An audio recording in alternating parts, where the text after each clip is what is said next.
Hello guys. Ayan, dahil may catering ako bukas guys.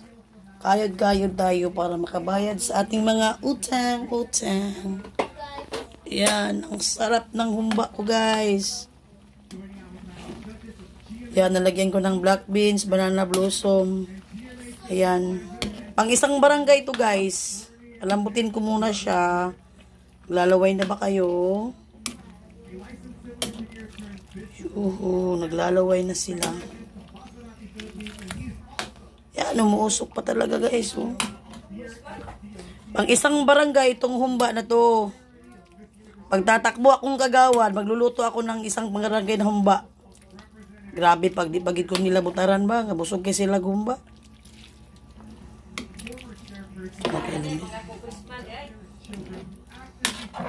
Yan, masarap sa humba itong lalagyan natin ng banana blossom sa kayong black beans.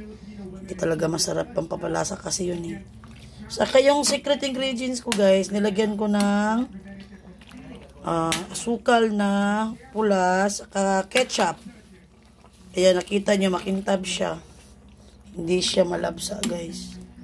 Kasi pag walang walang sugar na pula, parang iba ang kulay ng humba mo guys.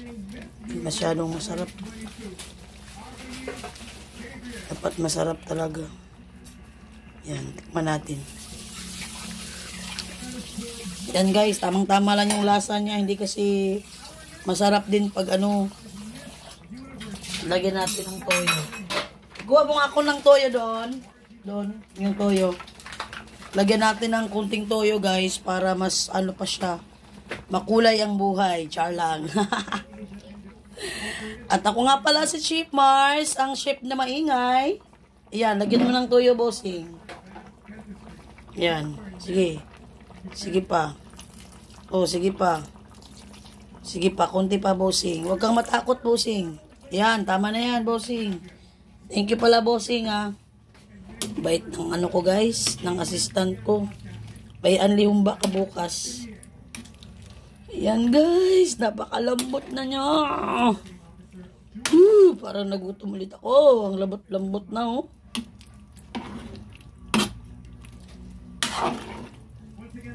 Sobrang sarap nito, guys. Di ako makatulog sa sobrang sarap. Parang kakain. May kanin ba dyan?